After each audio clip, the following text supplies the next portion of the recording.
के पास समय भी नहीं मिला। लेकिन जब बेटा नहीं था तो हर हफ्ते कलेश आती थी। जब बेटा प्रभु ने दे दिया, अब 3 हफ्ते के बाद है। हालेलुया। कभी ऐसा न करें, क्योंकि जिस प्रभु ने दिया है उसको याद रखो। बाइबल लिखा है से 103 में कहता है, हे मेरे मन यहोवा को धन्य को, उसके उपकार को कभी ना भूलना। वही तो तेरे सारे हर एक मनोकामना को पूरा करता है। तेरे श्राप तेरे पाप को मिटा के जब आपके बोध को भर सकता है तो वो क्या नहीं कर सकता। लेकिन आपका बेटा जो परमेश्वर ने दिया है, उस परमेश्वर को आज याद करना है कि आज जो कुछ हमारे पास है उस पर परमेश्वर की बात है। मान सम्मान शोहरत इज्जत बेटा बेटी घर बार परिवार किसकी बदौलत है? पर परमेश्वर की बदौलत। हालेलुया। आइए हम वचन को पढ़ते हैं। दूसरा कुरिन्थी अध्याय 9। जो परमेश्वर ने हमें आत्मा में डाला सुबह, वही वचन मैं आपको देने जा रहा हूं। हम इसको पढ़ते हैं, दान कैसे देते। आज बहुत सारे ऐसे बहने हैं, भाई हैं जो कलीसिया में आते हैं, उन्हें खुद पता नहीं है कि हमें किस तरह परमेश्वर को भेंट देना चाहिए। और भेंट क्या चीज होती है? भेंट ऐसी चीज होती है जो श्राप पाप मिटता है, जो हमारी गरीबी, जो हमारे जो पर जो श्राप है, सब बंधन टूट जाते हैं। हालेलुया। क्योंकि जब आप उत्पत्ति की वचन पढ़ोगे तो उसके जो 2 बेटे थे, केन और भेन, आदम हवा के कितने बच्चे थे? 2। और दोनों जुड़े थे। और दोनों से कहा गया था कि बेटा तुम अपने अपने भेंट यहोवा को डाल दे, अपनी इच्छा के अनुसार जो है यहोवा को भेंट डाल दे। हालेलुया।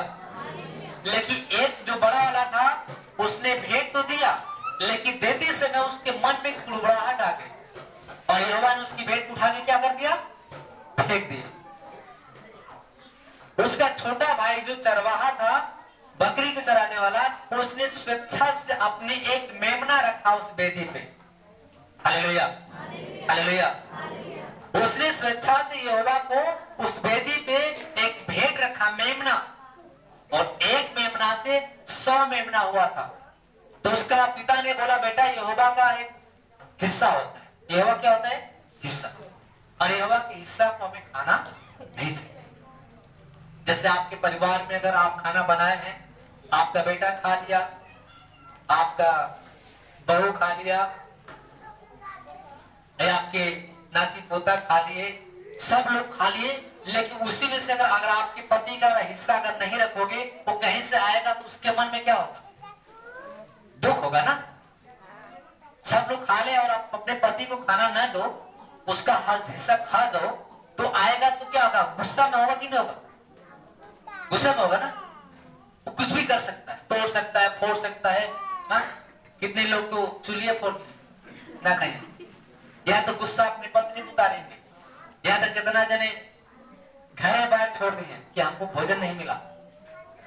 उसका भी हिस्सा होगा। यहोवा ने कहा, बेटा हमें परमेश्वर ने बहुत सारे मेमना दिया है, लेकिन एक मेमना किसके है? पर परमेश्वर।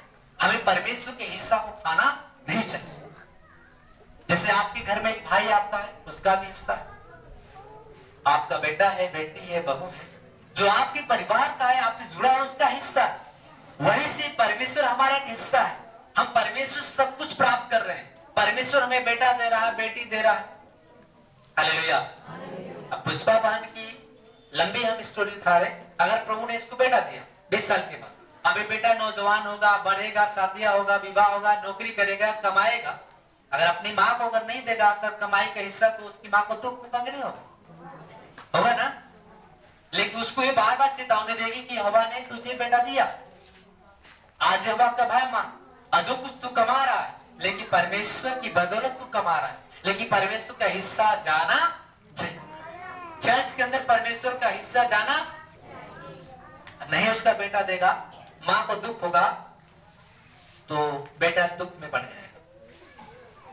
वैसे ही आप यहाँ पे हैं, आप प्रभु से सब कुछ प्राप्त कर रहे हैं।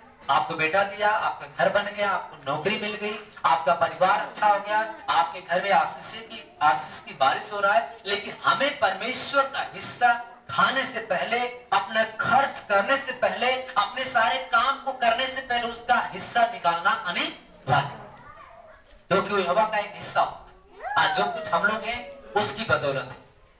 बाइबल बताती है कि जो कुछ तू है वो हमारी बदौलत है, वो परमेश्वर की बदौलत है, तो उसका हमें हिस्सा कभी खाना नहीं चाहिए। Hallelujah, hallelujah. आइए हम वचन में पढ़ते हैं, इस वचन को पढ़िए।